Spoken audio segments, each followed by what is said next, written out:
കർത്താവിൻ്റെ വചനത്തിൽ എഴുതിക്കണേ എന്താണ് വായിച്ചേ? അതായത് കർത്താവിൻ്റെ വചനത്തിൽ അതിശക്തമായൊരു വചനം, അതായത് ഞാൻ നിനക്ക് മുമ്പേ എൻ്റെ ദൂതൻ. പുറപ്പാട് 23 ഉടമ്പടിയിലുള്ളതാണ് ദൂതൻ. പുറപ്പാട് 23:20. ശ്രുതികട്ടെ ഹല്ലേലൂയ ഹല്ലേലൂയ ഹല്ലേലൂയ ഹല്ലേലൂയ. യേശുവേ നന്ദി. Hallelujah hallelujah. പുറപ്പാട് 23:20. പുറപ്പാട് 23:20. ഇതാ ഒരു ദൂതനെ നിനക്ക് മുൻപേ ഞാൻ അയക്കുന്നു. ഒന്ന് പറഞ്ഞ ഇതാ ഒരു ദൂതനെ നിനക്ക് മുൻപേ ഞാൻ അയക്കുന്നു. അവൻ നിന്റെ വഴിയിൽ നിന്നെ കാത്തുകൊള്ളും. ഞാൻ ഒരുക്കിയിരിക്കുന്ന സ്ഥലത്തേക്ക് നിന്നെ കൊണ്ടുവരികയും ചെയ്യും.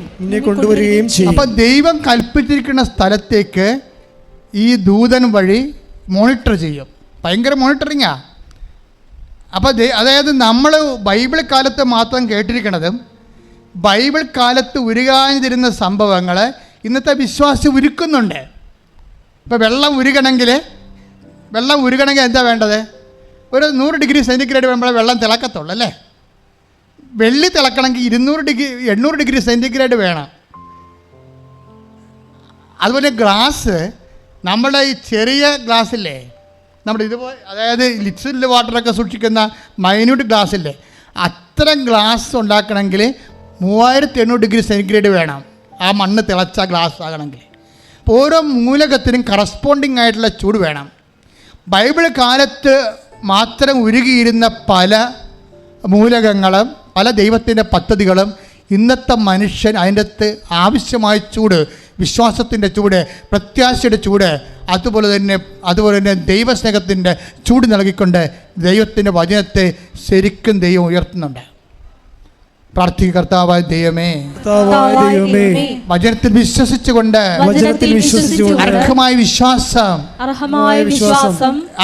ആരോപിച്ചുകൊണ്ട് നിക്ഷേപിച്ചുകൊണ്ട് ഓരോ വചനത്തെയും ആക്ടിവേറ്റ് ആക്കാൻ എന്നെ അഭിഷേകം ചെയ്യണം. ശ്രുതികട്ടെ ഹല്ലേലൂയ.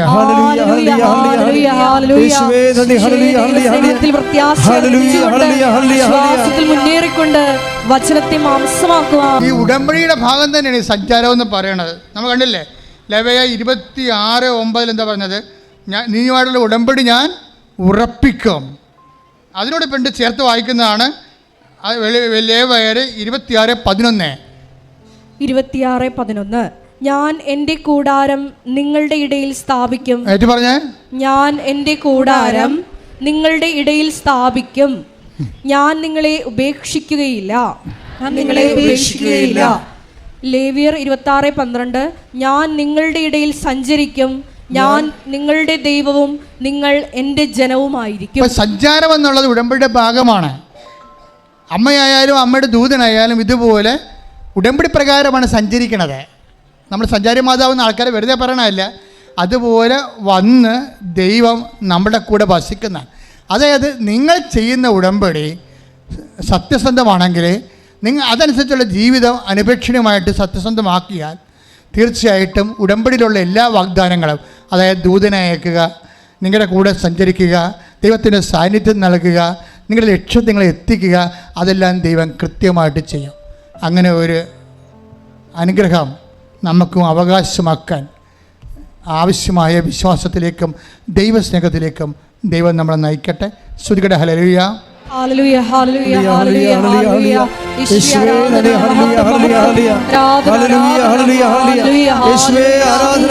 ആരാധന. ഉടമ്പടിയിലൂടെ കൂടെ സഞ്ചരിക്കുന്ന അവിടുത്തെ സാന്നിധ്യത്തിന് നന്ദി പറയുന്നു. വലിയ വലിയ സാക്ഷ്യങ്ങൾക്ക് നന്ദി പറയുന്നു. Hallelujah hallelujah. എൻ്റെ പ്രിയപ്പെട്ടവരെ, ആധ്യാത്മിക അനുഭവശാസ്ത്രത്തിലെ അനേകം കാലാവസ്ഥകളുണ്ട്. നമ്മുടെ ഭൂമിയിലുള്ള കാലാവസ്ഥകളില്ലേ, മഞ്ഞ്, മഴ, പ്രളയം, വേനൽ, ചൂട്, എരിച്ചിൽ, പുകച്ചിൽ, ഇതുപോലെയുള്ള കാലാവസ്ഥകൾ ആധ്യാത്മികമായ അനുഭവ മേഖലയിലുമുണ്ട്. ഇതിനെ എങ്ങനെയാണ് നമ്മൾ മാസ്റ്റർ ചെയ്യണത്? ഈ ഒരു കാലഘട്ടത്തിലൂടെ പോയാൽ എങ്ങനെയാണ് ഇതിനെ നമ്മൾ കൈകാര്യം ചെയ്യുന്നത്? ചില സമയത്ത് നമുക്ക് വിശ്വാസം പൂർണ്ണമായിട്ടും പോവുകയും ദൈവത്തെ അനുഭവിക്കാൻ പറ്റാതിരിക്കുകയും ദൈവം ഉണ്ടോ എന്ന് പോലും നമുക്ക് സംശയം തോന്നുന്ന സമയമുണ്ടാകും. എത്ര വിശ്വാസികളായാലും ഈ ഒരു കാലാവസ്ഥയിലൂടെ കടന്നു പോകാതെ വിശ്വാസത്തിൽ തുടരാൻ പറ്റത്തില്ല. ദൈവം ഉണ്ടോ? ഇതൊക്കെ ചുമ്മാ പറയണതാണോ? അതൊരു റാഷണലിസ്റ്റുകളുടെ നിഗമനമാണ് ശരി? നമുക്ക് ഒരു അനുഭവം കിട്ടാത്തിടത്തോളം കാലം നിങ്ങളുടെ ഫെയ്ത്ത് ടെസ്റ്റഡ് അല്ല. ഇപ്പം നമ്മളൊരു എന്തെങ്കിലും സാധനങ്ങൾ, കമ്പനിയിൽ നിന്ന് ഇറക്കുന്ന സാധനങ്ങൾ, ഇലക്ട്രോണിക്സ് ആയാലും, അപ്പോൾ നമ്മളത് വാങ്ങിക്കുമ്പോൾ ഒഫീഷ്യലായിട്ട് അതിൽ ഓതറൈസ്ഡ് ആയിട്ടുള്ള കമ്പനിയാണെങ്കിൽ ടെസ്റ്റഡ് എന്ന് എഴുതിയിട്ടുണ്ടാവും. ബൾബായാലും ശരി, ടോർച്ചായാലും ശരി, അല്ലെങ്കിൽ വേറെ എന്തെങ്കിലും നമ്മൾ ഉപയോഗിക്കുന്ന ചാർജറാ, ടെസ്റ്റഡ് എന്ന് വെച്ച് കഴിഞ്ഞാൽ കമ്പനിയുടെ ഡിപ്പാർട്ട്മെൻറ്റ് ടെസ്റ്റ് ചെയ്തിട്ടുണ്ട്, അതുകൊണ്ട് ഇത് സത്യമാണ്, നിങ്ങൾക്ക് ഉപയോഗിച്ചാൽ മതി, റെഡി ടു യൂസ്. ടെസ്റ്റഡ് എന്ന് വെച്ചാൽ റെഡി ടു യൂസ്, വേറെ പ്രശ്നങ്ങളൊന്നും ഇല്ലെന്നാണ്. നിങ്ങൾക്കൊരു ദൈവാനുഭവം ഇല്ലെങ്കിൽ നിങ്ങൾ ടെസ്റ്റഡ് അല്ല. ഫെയ്ത്ത് ടെസ്റ്റഡ് ഫെയ്ത്ത് ആകുമ്പോൾ നമുക്ക് എന്താ പറയുന്നത്, റിലേ ചെയ്യാൻ പറ്റും. പണ്ട് ഇപ്പോഴൊക്കെ പാലം പണിയെ കണ്ടിട്ടില്ലേ? ഇപ്പോഴൊക്കെ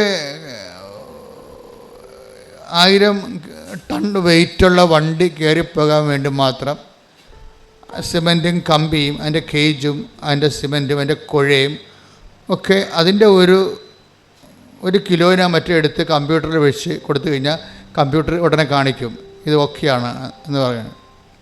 പണ്ടങ്ങനെ നമുക്കില്ലായിരുന്നു, അതുകൊണ്ടാണ് പാലങ്ങളൊക്കെ ഒടിഞ്ഞു വീഴുന്നത്. ഇപ്പോൾ എല്ലാം ടെസ്റ്റഡാണ്. കമ്പി കയറ്റി അതിൻ്റെ കോൺക്രീറ്റിൻ്റെ ഒരു കഷ്ണം എടുത്തിട്ട് അവർ ടെസ്റ്റ് ചെയ്ത് നോക്കുമ്പോൾ കമ്പ്യൂട്ടർ കാണിക്കും എത്ര കൊല്ലം വരെ ഈ പാലം നിൽക്കും, എന്തുമാത്രം ടൺ ഭാരങ്ങൾ കയറ്റി ഇറക്കാൻ പറ്റുമെന്നുള്ളതെല്ലാം പാലം പണിയുന്ന മുമ്പ് തന്നെ നമുക്ക് അതിൻ്റെ കുഴയുണ്ടെങ്കിൽ ടെസ്റ്റ് ചെയ്ത് പറയാൻ പറ്റും. പണ്ട് ടെസ്റ്റ് ചെയ്യാൻ പറ്റത്തില്ല. രാജാക്കന്മാരുടെ കാലത്ത് പണിത പാലങ്ങൾ ഇപ്പോഴും നിലനിൽക്കുന്നുണ്ട്. അതെങ്ങനെ ടെസ്റ്റ് ചെയ്തിരിക്കണത്? രാജാക്കന്മാരെല്ലാം ആനകളെ കൊണ്ടാണ് ജീവിക്കണത്. ഇപ്പോൾ തന്നെ ഒരു സ്ഥലം നടത്തിയെടുക്കണത് പിടി നടത്തിയെന്ന് പറയാം. അവർ പിടി നടത്തി വെച്ചാൽ പിടി ആനയെ കൊണ്ട് നടത്തിയാണ് അതിനെ നമ്മളത് നമ്മുടെ ഉടമസ്ഥയിലേക്ക് ആക്കി തീർക്കുന്നത്.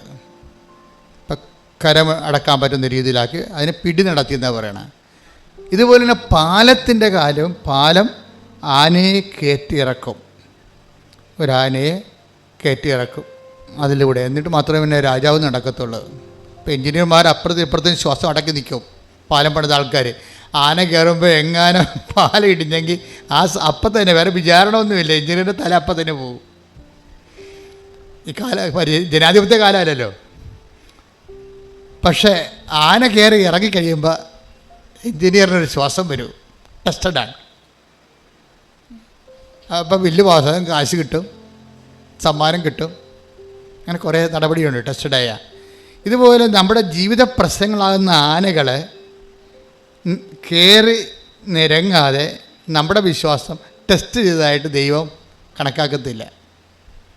So that is why so many ക്ലേശം, ഒത്തിരി പ്രയാസങ്ങളുള്ളത് അതുകൊണ്ടാണ് നമ്മുടെ ജീവിതത്തിൽ പ്രശ്നങ്ങൾ ഉണ്ടാകുന്നതിൻ്റെ കാരണം നമ്മളെ ടെസ്റ്റ് ചെയ്യാൻ വേണ്ടിയാണ്. ഇത് റിലേറ്റ് ചെയ്യാൻ പറ്റുമോ, ഇനി ദൈവത്തിന് ഇനി ദൈവികമായ പദ്ധതികളുമായിട്ട് മുന്നോട്ട് പോകാൻ നിത്യത വരെ ഈ ആത്മാവിനെ ടെസ്റ്റ് ചെയ്യാൻ പറ്റുമോ? നമ്മുടെ ഒരു ഹ്യൂമൻ സോളെന്ന് പറയും. ഞങ്ങൾക്ക് പഠിക്കുമ്പോൾ ഹ്യൂമൻ സോളിൻ്റെ ഒരു പ്രത്യേകത, ഇത് ദൈവത്തിൻ്റെ മഹത്വത്തിൻ്റെ ഡിഗ്രീസ് ഓഫ് പെർഫെക്ഷൻസിലേക്ക്, ദൈവമഹത്വത്തിൻ്റെ വ്യത്യസ്തങ്ങളായ തലങ്ങളിലേക്ക്, ഉയർന്ന തലങ്ങളിലേക്ക് കൃപയെ ആർജിക്കുന്ന അനുസരിച്ച് ഇതിൻ്റെ ആനന്ദം വർദ്ധിച്ചുകൊണ്ടിരിക്കും. അപ്പോൾ നിത്യാനന്ദം എന്ന് നമ്മൾ പൊതുവെ പറഞ്ഞാലും ഓരോ മനുഷ്യന്മാരെ അനുഭവിക്കുന്നത് കൃപയ്ക്ക്, അവർക്ക് ആർജിച്ച കൃപയ്ക്ക് ആനുപാതികമായിട്ടായിരിക്കും. അപ്പോൾ ഭൂമിയിൽ നമ്മുടെ ജീവിതത്തെ സംബന്ധിച്ചിടത്തോളം എന്തുമാത്രം കൃപ നമുക്ക് ആർജിക്കാൻ പറ്റും, അത്രയും ടെസ്റ്റുകളിലൂടെ നമ്മൾ കടന്നു പോകും. ആ ടെസ്റ്റ് പലപ്പോഴും ചില ആൾക്കാർ ടെസ്റ്റ് ഒത്തിരിയേറെ പ്രലോഭിതരാണെങ്കിൽ ടെസ്റ്റിൽ വീടും പോകും. പ്രലോഭിതരെന്ന് പറയുമ്പോൾ ജഡിക വാസന കൂടുതലുള്ള ആൾക്കാരില്ലേ, ലോകത്ത് തന്നെ ലോകത്തിൻ്റെ ആഗ്രഹങ്ങൾ ഒത്തിരിയുള്ള ആൾക്കാരില്ലേ, അവർ ഒന്നും മുതലാകാത്ത ആൾക്കാർ. അവർ ഓരോരോ സാധനവും മറ്റുള്ളവർക്ക് എന്തെങ്കിലും ഉണ്ടെങ്കിൽ അവരെ നോക്കിയിട്ട് അവരെന്താ ചെയ്യണത് അനുസരിച്ചിട്ട് അവർ മാറി മാറി, ഇപ്പോൾ അവർ ഗ്രാനൈറ്റ് മാറ്റിയിട്ട് മാർബിൾസ് അവലൊക്കെ ഇടുകയാണെങ്കിൽ ഉടനെ അവരാദ്യം ഇത് ചെയ്തിരുന്നത് ഈ ടൈൽസ് പൊളിച്ചാണ് അവർ മാർബിൾ ഇട്ടത്. അപ്പോൾ അപ്പുറത്തെ വീട്ടുകാർ മാർബിൾ പൊളിച്ച് ഗ്രാനൈറ്റ് ഇട്ട്, അപ്പോൾ അത് ഇപ്പോൾ ഇവർ ഗ്രാനൈറ്റ് പൊളിക്കാൻ തുടങ്ങി. ഇങ്ങനെ പൊളിച്ചും പണിതും അവർക്കൊന്നും മുതലാകത്തില്ല. അതാണ് ലോകത്തിൻ്റെ ആൾക്കാരെന്ന് പറയണത്. ഓരോരോ ആൾക്കാർ സമൂഹത്തിൽ നിലവാരം ഉണ്ടാക്കാൻ വേണ്ടി ഓരോരോ അഭ്യാസം കാണിക്കും. ഒന്നാം സ്ഥാനത്ത് സമൂഹത്തിൽ അംഗീകാരം കിട്ടാൻ വേണ്ടി പണം കൊണ്ടുള്ള കളികളാണ്. അപ്പോൾ ഈ അംഗീകാരം കിട്ടാൻ വേണ്ടി നിലവിലിരിക്കുന്ന ഓരോ വകുപ്പുകൾ എന്ന് വെച്ച് കഴിഞ്ഞാൽ മറ്റേ ആളെപ്പോലെ അല്ല ഞാൻ ഇത്തിരി കേമനാണ്, അത്രേ ഉള്ളൂ. അതാണ് ലോകത്തിൻ്റെ ആൾക്കാരെന്ന് പറയുന്നത്. മറ്റേ ആളെപ്പോലെ അല്ല ഞാൻ ഇത്തിരി കേമനാണ്. അപ്പോൾ അതുകൊണ്ട് ചിലരിങ്ങനെ ജിമിക്കിടും, അപ്പോൾ എല്ലാവരും ജിമിക്കിടും. അപ്പോൾ പറഞ്ഞാൽ ഇപ്പോൾ എല്ലാവരും ഒരുപോലെയാണ്, അതുകൊണ്ട് മേൽക്കാതെ കുത്തിയേക്കാന്ന് വിചാരിക്കും. അങ്ങനെ മേൽക്കാതെ കുത്തും. ഇപ്പോൾ അങ്ങനെയാണ് ഓരോ സാധനങ്ങൾ വരണത്. നമ്മുടെ ഈ ആഡംബരങ്ങൾ വരണത് അങ്ങനെയാണ്. പക്ഷേ മറ്റേ ആൾക്കാരെക്കാൾ മെച്ചമാണ് താനെന്ന് അറിയിച്ചുകൊണ്ട് ഞാൻ അത്ര കുറഞ്ഞ പുള്ളിയല്ല എന്ന് പറഞ്ഞുകൊണ്ട് നമ്മൾ ഈ സെൽഫ് ബൂസ്റ്റ് ചെയ്യും. സെൽഫ് ബൂസ്റ്റിംഗ് എന്ന് വരുമ്പോൾ എന്താ പ്രശ്നം? അപ്പം ഇവർക്ക് ഉണ്ടാകുന്ന പ്രശ്നം എപ്പോഴും അവർ പ്രലോഭനത്തിന് വശംവദരായിക്കൊണ്ടിരിക്കും. പുതിയ പ്രലോഭനങ്ങളുണ്ട്, എന്നിട്ട് പുതിയ നിരാശ ഉണ്ടാകും. അപ്പോൾ what is happening? We create sufferings. നമ്മൾ തന്നെയാണ് ദൈവഹിതമല്ലാതെ മറ്റുള്ള ആൾക്കാരുടെയൊക്കെ ഒപ്പം നിൽക്കാൻ വേണ്ടി ചക്രശ്വാസം വലിച്ചുകൊണ്ട് പുതിയ ലോണുകൾ, പുതിയ പലിശക്കടങ്ങൾ, ഇങ്ങനെ പുതിയ നരകങ്ങൾ നമ്മൾ സൃഷ്ടിച്ചു കൊണ്ടിരിക്കും. എൻ്റെ പേര് സജി തോമസ്. ഞാൻ പഞ്ചാബിലാണ്. കഴിഞ്ഞ 24 വർഷമായിട്ട് അവിടെയാണ് സ്കൂളുകൾ നടത്തുകയും പല സ്കൂളിൻ്റെയും ഡയറക്ടർ, ചെയർമാൻ പോസ്റ്റുകളിലൊക്കെ നോക്കുന്നു. അതുപോലെ പുതിയ സ്കൂളുകൾ ഡെവലപ്പ് ചെയ്ത് കൊടുക്കുന്നു. വൈഫ്, എൻ്റെ ഫുൾ ഫാമിലി പഞ്ചാബിലാണ്. ഞാൻ ആദ്യമായിട്ട് ഇവിടെ വന്ന്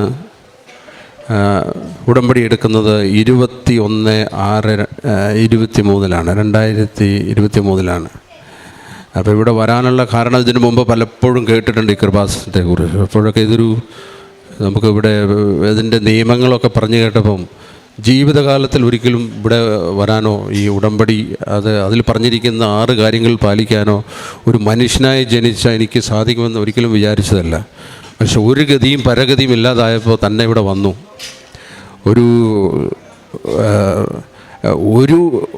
ഈ ജീവിതകാലത്തിൽ ഒരു മനുഷ്യൻ്റെ ജീവിതം തീരുന്നതിന് മുമ്പ് ഇതിൽ പറയുന്ന 6 കാര്യങ്ങൾ എനിക്ക് നോക്കാൻ പറ്റുമെന്ന് ഒരിക്കലും വിചാരിച്ചതല്ല. അത് സംഭവിച്ചു. 6 കാര്യങ്ങളും കൃത്യമായിട്ട് നോക്കി. ജീവിതത്തിൻ്റെ ഭൗതികവും അതേപോലെ സ്പിരിച്വലായിട്ടുള്ള മേഖലകളിലൊക്കെ റെവല്യൂഷണറി ചേഞ്ചസ് ആണ് വന്നത്. അപ്പോൾ ഞാൻ പഞ്ചാബിൽ നിന്നാണ് വന്നതുകൊണ്ട് ആദ്യം തന്നെ മാതാവിൻ്റെ ഒരു വലിയൊരു അനുഗ്രഹത്തിൻ്റെ ഒരു സാക്ഷ്യം ആദ്യം പറയാം. കഴിഞ്ഞ 26-ാം തീയതിയാണ് ഞാൻ പഞ്ചാബിൽ നിന്ന് വരുന്നത്. പഞ്ചാബിൽ നിന്ന് പോരുമ്പോൾ ഞാൻ എൻ്റെ കാർ കൊണ്ടാണ് പോരുന്നത്. 7 സീറ്റർ കാർ കൊണ്ട് വരുന്നു. എൻ്റെ 3 പിള്ളേരുണ്ട്, വൈഫുണ്ട്. അപ്പം ഞങ്ങളവിടെ നിന്ന് വണ്ടിക്ക് വരുന്നതിന് മുമ്പ് ഈ മാരുതി സുസുക്കിക്ക് വലിയൊരു ലെറ്റർ കൊടുത്തിട്ട് അതിൽ പറഞ്ഞിരിക്കുന്നത് ഞങ്ങൾ ഫാമിലിയുണ്ട്, ചെറിയ കുട്ടികളുണ്ട്, ഞങ്ങൾ വണ്ടിക്ക് പോകുന്നതാണ്. അപ്പോൾ വണ്ടി വളരെ ഇൻസ്പെക്ഷന് വേണ്ടിയിട്ട് വണ്ടി കൊടുത്തു.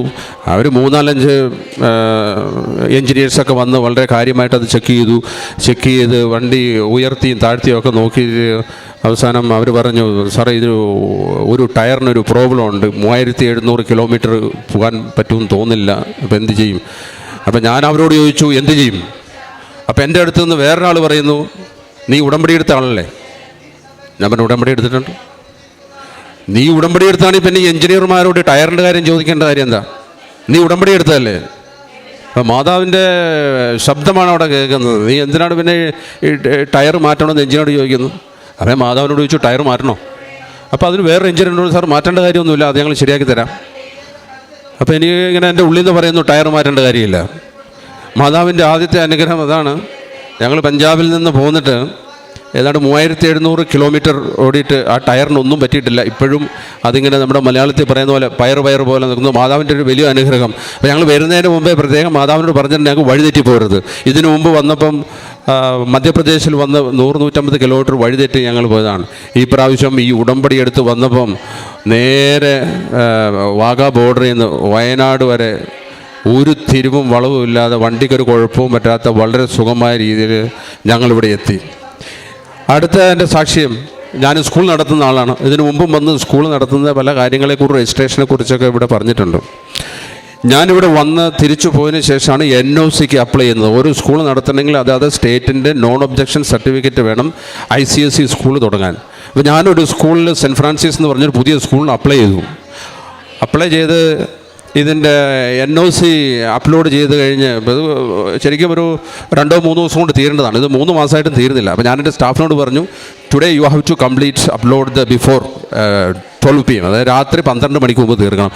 അപ്പോൾ ഞാനിത് പറഞ്ഞു കേട്ടിട്ട് ആ സ്റ്റാഫ് രാത്രി 12 മണി വരെ ഇരുന്ന് അപ്ലോഡ് ചെയ്ത് അയച്ചു കഴിഞ്ഞ് 1 മാസം കഴിഞ്ഞിട്ട് റിപ്ലൈ കിട്ടുന്നില്ല. അങ്ങനെ ഞാൻ DO ഓഫീസിൽ ചെന്നു.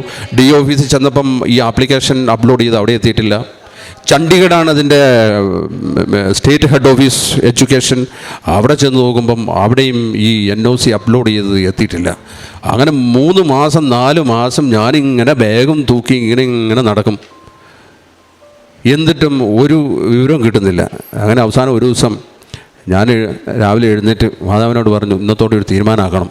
ഒന്നില്ലെങ്കിൽ ഞാൻ ഈ സ്കൂൾ വിട്ടു പോകും, അല്ലെങ്കിൽ ഈ NOC അപ്ലോഡ് ചെയ്ത് എവിടെയും വിസിബിൾ ആവുന്നില്ല. ഞങ്ങളുടെ കമ്പ്യൂട്ടറിൽ, എൻ്റെ ലാപ്ടോപ്പിൽ, വൈസ് പ്രിൻസിപ്പലിൻ്റെ ലാപ്ടോപ്പിൽ മാത്രമേ ഇത് വിസിബിൾ ആവുന്നു. വേറൊരു സ്ഥലത്തും ഇത് കാണാനില്ല, ആർക്കും കാണാൻ പറ്റുന്നില്ല.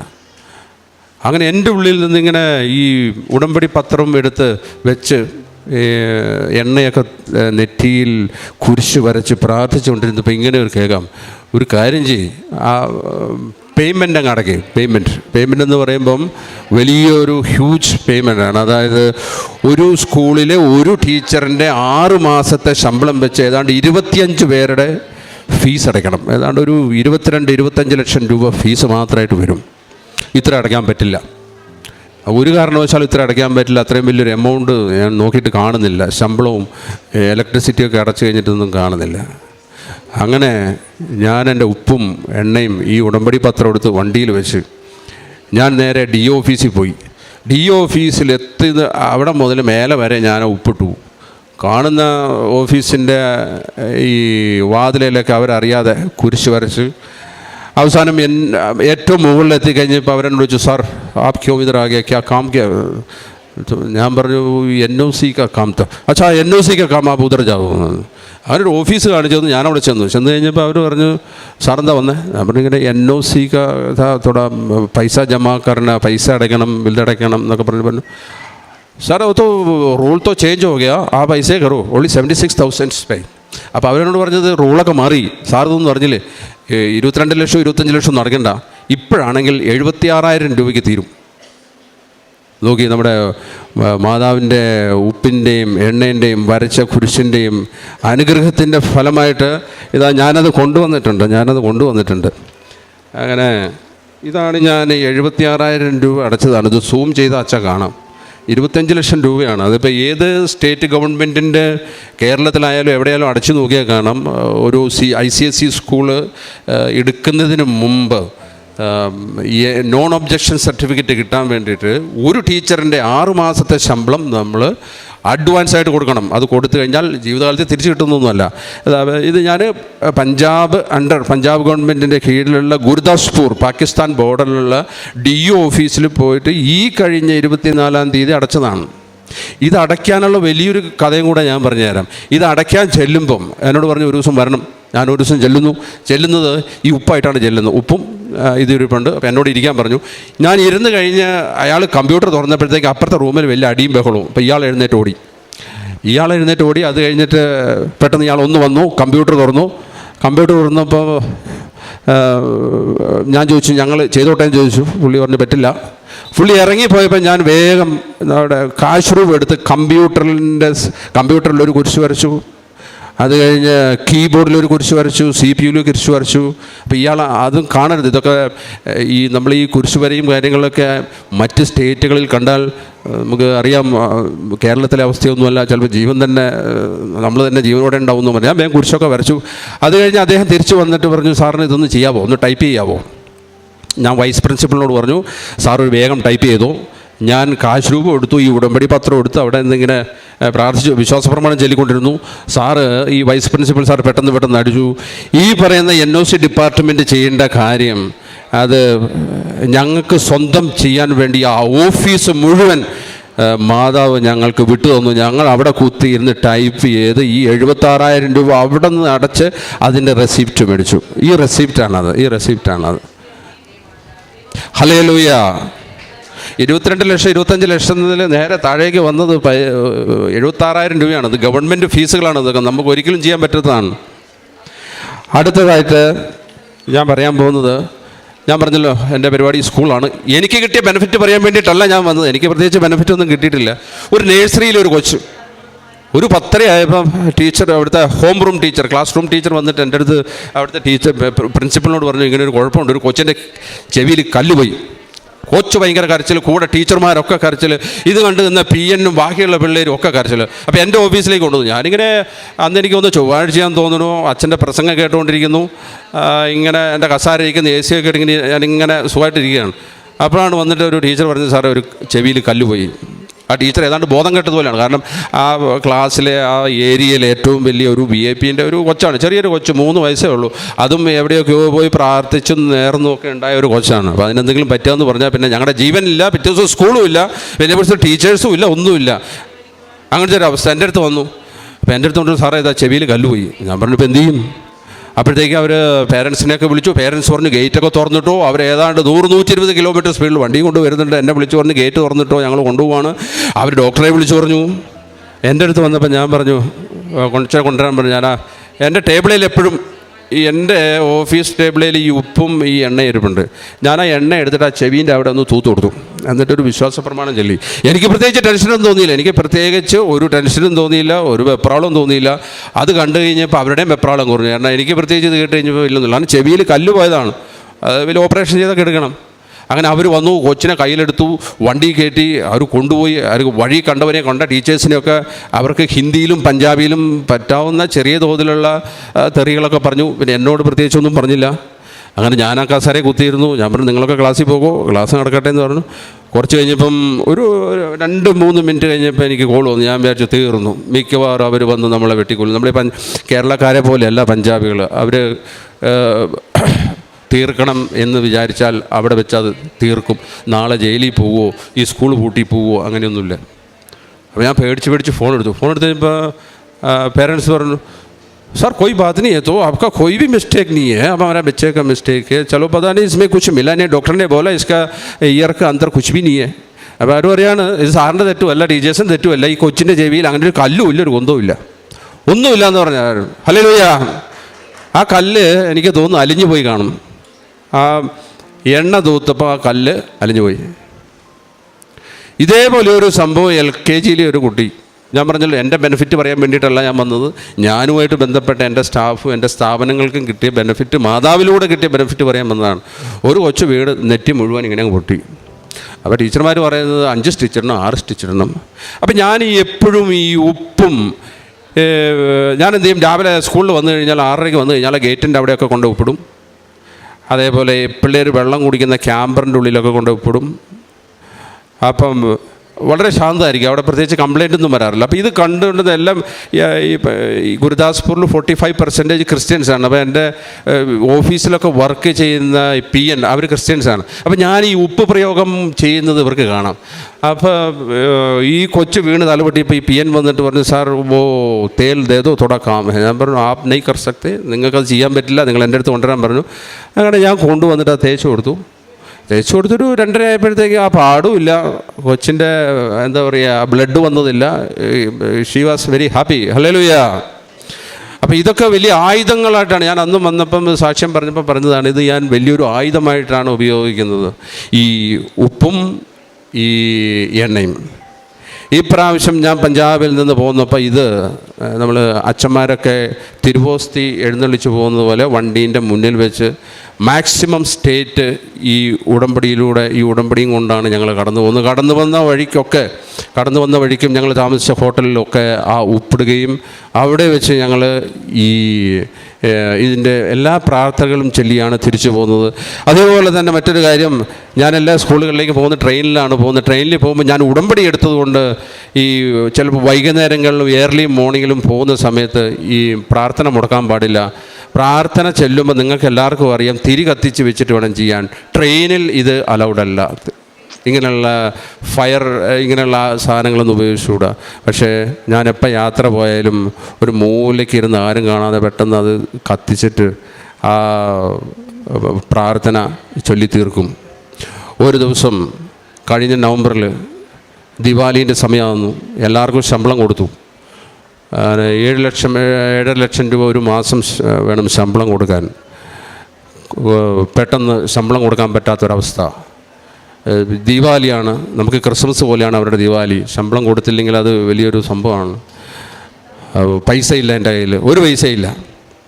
അപ്പോൾ എൻ്റെ അടുത്ത് അക്കൗണ്ടൻറ്റ് വന്ന് പറഞ്ഞു, എനിക്ക് പ്രത്യേകിച്ച് ടെൻഷനൊന്നും തോന്നിയില്ല. പണ്ടൊക്കെ വലിയ ടെൻഷനായിരുന്നു, ഇങ്ങനെ 7 ലക്ഷം രൂപ ഇല്ലെന്നൊക്കെ പറഞ്ഞ് ചിലപ്പോൾ ചങ്ക് പൊട്ടി ചത്തുപോകും, ആളുകൾ ചങ്ക് പൊട്ടി ചത്തുപോകും. ശമ്പളം കൊടുക്കേണ്ട പൈസയാണ്. ഞാൻ വേഗം പോയി കാശ് രൂപ കൊടുത്തു, ഇതെടുത്ത് പ്രാർത്ഥിച്ചു. അപ്പോൾ എനിക്കിങ്ങനെ കാണിച്ചു തരുന്നുണ്ട്, ഒരു തടിയനായ ഒരു വലിയൊരു സർദാർജിയെ കാണിച്ചു തരുന്നുണ്ട്. എനിക്കറിയാവുന്ന ഒരാളാണ്, പക്ഷെ അദ്ദേഹം ഒരിക്കലും ഈ പേയ്മെൻറ്റൊന്നും കൃത്യമായിട്ട് നടത്തുന്ന ആളല്ല. ആ പുള്ളീനെ വിളിക്കാൻ പറഞ്ഞു. ഞാൻ വിളിച്ചു കഴിഞ്ഞപ്പോൾ ഞാൻ പറഞ്ഞു, സാർ തോടാ പ്രോബ്ലം ഹേ, തോടാ ക്യാഷ് കാ ജരൂരത്ത് ഹേ. ഒരു 15 മിനിറ്റ് ഉണ്ട്. അപ്പോൾ ഇത് വിളിച്ച് പറയുമ്പോൾ ഞാൻ റെയിൽവേ സ്റ്റേഷനിൽ ഒരു ശനിയാഴ്ച നിൽക്കുകയാണ് ട്രെയിൻ പിടിക്കാൻ. വലിയ തണുപ്പായതുകൊണ്ട് കോട്ടും ടൈയും ഒക്കെ ഇട്ട് ചെറിയ ഒരു എക്സിക്യൂട്ടീവ് സ്റ്റൈലിൽ നിന്നിട്ട് ഞാൻ 2 കൈയും ഒക്കെ പൊക്കി അച്ഛൻ ഇങ്ങനെ ഹല്ലേലി പറയുമ്പോൾ ഞാൻ റെയിൽവേ സ്റ്റേഷനിൽ നിന്ന് ഇങ്ങനെ ഹല്ലേലിയോ ഹല്ലേലിയോ ഹല്ലേലിയോ ഹല്ലേലിയോ എന്നൊക്കെ പറഞ്ഞുകൊണ്ടിരിക്കുകയാണ്. അപ്പോൾ ആൾക്കാരൊക്കെ നോക്കുന്നുണ്ട്, ഇയാളെന്ത് ഭ്രാന്തനാണോ ഈ ടൈയും കോട്ടൊക്കെ കിട്ടിയിട്ട്. അത് മലയാളത്തിലാണ് പറയുന്നതുകൊണ്ട് ഇവർക്കൊന്നും മനസ്സിലായിട്ടില്ല. ആ സമയത്ത് എനിക്ക് ഫോൺ വന്നു, അപ്പോൾ സാർ ഞാൻ സ്കൂളിൽ എത്തിയിട്ടുണ്ട്, ഞാനൊരു കാര്യം ചെയ്യാം, തരാനുള്ള ഫീസും അടുത്ത വർഷത്തെ ഫീസും അതിൻ്റെ കൂടെ കുറച്ചും കൂടെ തരാം എന്ന് പറഞ്ഞു. പുള്ളി എനിക്ക് ആവശ്യമുള്ള ശമ്പളം കൊടുക്കാനുള്ള മുഴുവൻ പൈസയും അവിടെ കൊടുത്തിട്ട് പോയി ഒരു ശനിയാഴ്ച. ഹല്ലേലൂയ. ഇനി ഒരു വലിയൊരു മഹാസംഭവം ഇവിടെ നടക്കാൻ പോവാണ്. ചിലപ്പോൾ ജോസഫ് അച്ഛനോ കേട്ട് കഴിഞ്ഞാൽ എനിക്ക് വട്ടാണെന്ന് പറയും, അല്ലെങ്കിൽ ഭ്രാന്താണെന്ന് പറയാനുള്ള സാധ്യതയുണ്ട്. എന്തായാലും ഇത് പറയാൻ വേണ്ടിയിട്ടാണ് ഞാനിവിടെ വന്നത്. നമ്മുടെ ഈ കൃപാസനം തുടങ്ങിയതോടുകൂടി revolutionary spiritual changes happening all over Kerala and out of state also. ഇത് വേൾഡ് വൈഡിലേക്ക് വരികയാണ്. ഇത് വേൾഡ് വൈഡ് ഈ കൃപാസനത്തിൻ്റെ ഈ കവനൻറ്റ് ഉടമ്പടി അതിഭീകരമായിട്ട് ഇങ്ങനെ സ്പ്രെഡായിക്കൊണ്ടിരിക്കുന്നുണ്ട്. അപ്പോൾ ഞാനിപ്പോൾ പറയാൻ പോകുന്ന കാര്യം, നമ്മളെല്ലാവരും പ്രാർത്ഥനയിലുണ്ട്. ഈ സഭയെ മാതാവ് പ്രത്യക്ഷപ്പെട്ടത് സഭ അംഗീകരിക്കണം. ഇവിടെ എന്ന് വരുമെന്ന് എനിക്കറിയില്ല, എപ്പോൾ വരുമെന്നറിയില്ല. When it will happen that I don't know. നമ്മുടെ സഭയുടെ പരമോന്നത അധികാരിയായ പോപ്പ് മാർപ്പാപ്പ ഇവിടെ വരാൻ പോവുകയാണ്. ഇവിടെ വരും. അപ്പോൾ എനിക്ക് കഴിഞ്ഞ ആഴ്ച ഒരു ചെറിയ സ്വപ്നം ഉണ്ടായി. നിങ്ങൾക്ക് വേണമെങ്കിൽ ഇതെനിക്ക് ഭ്രാന്താണെന്നോ വട്ടാണെന്നൊക്കെ പറയാം, എനിക്കങ്ങനെയൊന്നും തോന്നുന്നില്ല. ഇപ്പോഴത്തെ രാഷ്ട്രീയ മാറ്റങ്ങളും കൂടെ കണ്ടു നോക്കുമ്പം മാർപ്പാപ്പ കേരളത്തിൽ വരും, ഇന്ത്യയിൽ വരും, അത് ഇവിടെ സന്ദർശിക്കും. അതെനിക്ക് തോന്നുന്നത്, ഞാൻ ആ സ്വപ്നത്തിൽ കണ്ടത് ഇവിടെയോ മറ്റാണ് മാർപ്പാപ്പ ഇരിക്കുന്നത്. അപ്പോൾ മാർപ്പാപ്പയ്ക്ക് മലയാളം അറിയാത്തതുകൊണ്ട് ഇവിടെ ഇങ്ങനെ നടക്കുന്ന ആരോടൊക്കെ ചോദിക്കുന്നുണ്ട്, come and explain what are the difference benefits you got through this covenant. ഈ ഉടമ്പടിയിൽ നിങ്ങൾക്ക് കിട്ടിയത് ഡയറക്റ്റായിട്ട് ചോദിക്കുന്നതായിട്ടാണ് കാണുന്നത്. അങ്ങനെ സംഭവിച്ചാൽ in the history of the world ഒരുപാട് റെവല്യൂഷണറി ചേഞ്ചസ് നടന്നിട്ടുണ്ട്. ഫ്രഞ്ച് വിപ്ലവം, റഷ്യൻ വിപ്ലവം, ഇങ്ങനെ കുറേ വിപ്ലവങ്ങൾ നടന്നിട്ടുണ്ട്. അതൊക്കെ നടന്നത്, ഈ ലോകത്ത് നടന്ന വിപ്ലവങ്ങളൊക്കെ ഉണ്ടായത് മനുഷ്യന് ഒരു ഗതിയും പരഗതിയും ജീവിക്കാൻ നിവൃത്തിയില്ലാത്ത സമയത്ത് മനുഷ്യൻ നടത്തിയ വലിയ മുന്നേറ്റങ്ങളാണ് ഈ വിപ്ലവം. അതുപോലൊരു മറ്റൊരു സ്പിരിച്വൽ വിപ്ലവത്തിൻ്റെ ഈ ആലപ്പുഴയിൽ നിന്ന് തിരികൊളുത്തിയിട്ടുണ്ട്. അതാണ് നമ്മുടെ കവനൻ്റ്. ഈ ഉടമ്പടി ഇവിടെ മാർപ്പാപ്പ വരും, പിന്നെ ബാക്കിയുള്ളതൊക്കെ ഇവിടെ ഇരിക്കുന്ന, ഇത് കേൾക്കുന്ന, ഇത് നിങ്ങൾ അച്ഛന്മാരാരെങ്കിലും യൂട്യൂബിൽ അപ്ലോഡ് ചെയ്യുന്നുണ്ടെങ്കിൽ നിങ്ങളെല്ലാവരും ഇത് അച്ഛനിനി ഒന്നും ചെയ്യാനില്ല, ജോസഫ് അച്ഛൻ ഒന്നും ചെയ്യാനില്ല. ജോസഫ് അച്ഛൻ ഈ ജനങ്ങളുടെ മുഴുവൻ ഇല്ലായ്മ കണ്ട് ചങ്കു പൊട്ടി വിളിച്ച വിളി കേട്ട മാതാവാണ് ഇവിടെ വന്ന് പ്രത്യക്ഷപ്പെട്ടത്. ഇത്രയും തിയോളജി പറയാനുള്ള കഴിവൊന്നും എനിക്കില്ല, ഞാൻ തിയോളജിയൊന്നും പഠിച്ചിട്ടുമില്ല. തിയോളജികളൊക്കെ വളച്ചൊടിക്കുന്നുണ്ട്. ഈ കഴിഞ്ഞ ദിവസം ആരോ ഒരു അച്ഛൻ പറയുന്നത് കേട്ടു, മാതാവേ മാതാവേ എന്ന് വിളിക്കുന്നത് മാത്രം സൈത്താനിക്കാന്നാണ് പറയുന്നത്. നമ്മളെപ്പോൾ ഒന്ന് കാലിടറി വീണാലും അത് ക്രിസ്ത്യൻ റിലീജിയസ്റ്റിക് അല്ലെങ്കിൽ തന്നെ നമ്മൾ അമ്മേ എന്ന് വിളിക്കും, പെട്ടെന്നൊരു അമ്മേ എന്ന് വിളിക്കും. അപ്പോൾ നമ്മളെപ്പോലെയുള്ള സാധാരണക്കാരൻ എപ്പം വിളിക്കാൻ പറ്റുന്ന വിളിയാണ് അമ്മ, അത് സൈത്താനിക്കൊന്നുമല്ല. അത് മാർപ്പാപ്പ ഇവിടെ വരുന്നതോടുകൂടി ഇതിനൊക്കെ ഒരു തീരുമാനമാകും. പിന്നെ നിങ്ങൾ അതിനുവേണ്ടി പ്രാർത്ഥനകൾ ഉണ്ടാക്കണോ, അതിനു വേണ്ടിയിട്ട് എന്താ ചെയ്യണം, ദാറ്റ് ഐ ഡോണ്ട് നോ. എനിക്ക് തോന്നിയ ഒരു കാര്യം ഞാൻ പറഞ്ഞു, ഇതിൽ കൂടുതലൊന്നും എനിക്ക് പറയാനില്ല. മിക്കവാറും ജോസഫ് അച്ഛൻ ഇത് കേട്ട് കഴിഞ്ഞാൽ മിക്കവാറും വൈകുന്നേരം വന്ന് ആ പഞ്ചാബിൽ നിന്ന് വന്ന ആ പുള്ളിക്കാരന് ഭ്രാന്താണ് എന്ന് പറയാനുള്ള സാധ്യതയുണ്ട്. I don't no father. പരിശുദ്ധ അമ്മയുടെ മധ്യസ്ഥ സഹായത്തിൽ പ്രത്യേക ഒരു സാക്ഷ്യത്തിൽ പരിശുദ്ധ അമ്മ നിങ്ങൾ സാക്ഷ്യങ്ങൾ പരിശോധിക്കുമ്പോൾ എല്ലാ വിഷയങ്ങളിലും മാതാവ് ഇടപെടുന്നതായിട്ടുള്ളതാണ്. ഇത് എല്ലാ വിഷയങ്ങളും ഒരുപാട് വിദൂരങ്ങൾ, ഇപ്പോൾ ഇദ്ദേഹം പഞ്ചാബിൽ നിന്ന് ഇപ്പോൾ രണ്ടാമത്തെ സാക്ഷ്യം പറയാനായിട്ടാണ് എത്തിച്ചേർന്നത്. ഒരുപാട് ദൂരത്തു നിന്ന് ഒരുപാട് പേര് ഇവിടെ ഉടമ്പടി എടുക്കാനും വരുന്നുണ്ട്. അതിലും വേഗതയിലും അനുഭവത്തോടെ ഇവിടെ സാക്ഷ്യം പറയാനും ഓരോ ദിവസവും എത്തിച്ചേരുന്നുണ്ട്. അപ്പോൾ മാതാവ് എല്ലാവർക്കും തൻ്റെ ഈ പ്രത്യക്ഷീകരണത്തെ അത്രത്തോളം മാതാവ് ഗൗരവത്തോടെ കാണുന്നു എന്നുള്ളതാണ് ഇതൊക്കെ നമ്മൾ വായിച്ചെടുക്കുന്നത്. കാരണം അതൊരു ലൈറ്റ് ക്യാൻഡിൽ പ്രെയർ റിക്വസ്റ്റ് ഇട്ടിട്ടാണെങ്കിൽ പോലും ആളിവിടെ സാക്ഷ്യം പറയാൻ വരുന്നുണ്ട്. അത്രത്തോളം ഈ ലോകത്തിന് മുൻപിൽ ഈ ഒരു ഇടത്തെ ഉയർത്തിക്കാട്ടുക എന്നുള്ളതല്ല, ഇവിടുത്തെ പ്രത്യക്ഷീകരണം സത്യമാണെന്ന് വിശ്വസിക്കണമെങ്കിൽ വെറുതെ എന്തെങ്കിലും പറഞ്ഞ ആൾക്കാരൊന്നും വിശ്വസിക്കത്തില്ല. പക്ഷേ വ്യക്തിപരമായ അനുഭവം നമ്മളെ സംബന്ധിച്ചിടത്തോളം ഇദ്ദേഹം പറഞ്ഞതുപോലെ ഒരുപാട് സാക്ഷ്യങ്ങൾ ഇപ്പോൾ തന്നെ ഈ അൾത്താരയിൽ ഇതും ജാതിമത ഭേദമന്യേ പ്രായഭേദമന്യേ വിവിധ വിഷയങ്ങൾ സംബന്ധിച്ചുള്ള കാര്യങ്ങൾ സാക്ഷ്യം പറയുന്ന ഒരു അൾത്താര എന്ന നിലയ്ക്ക് ഒരുപാട് അത്ഭുതങ്ങളും അടയാളങ്ങളും സ്ഥിരീകരണം കൊണ്ടിട്ടുണ്ട്. പക്ഷേ ഇപ്പോഴും മാതാവ് വിവിധ ഇടങ്ങളിൽ നിന്ന് ഒരുപാട് പേരെ ഈ അൾത്താരയിൽ ഇതിനുവേണ്ടി മാത്രം പ്രാർത്ഥിച്ചൊരുങ്ങാനെടുത്തുന്നുണ്ട്. അപ്പോൾ ഈ ഒരു സാക്ഷ്യത്തിൽ ഇദ്ദേഹത്തിൻ്റെ ഒരു മേഖല വിദ്യാഭ്യാസത്തിൻ്റെ ഒരു മേഖലയാണ്. ആ മേഖലയിലുണ്ടാകുന്ന ബുദ്ധിമുട്ടുകളെല്ലാം പ്രാർത്ഥനയിൽ അതിജീവിച്ചു എന്നുള്ളതാണ് സാക്ഷ്യം.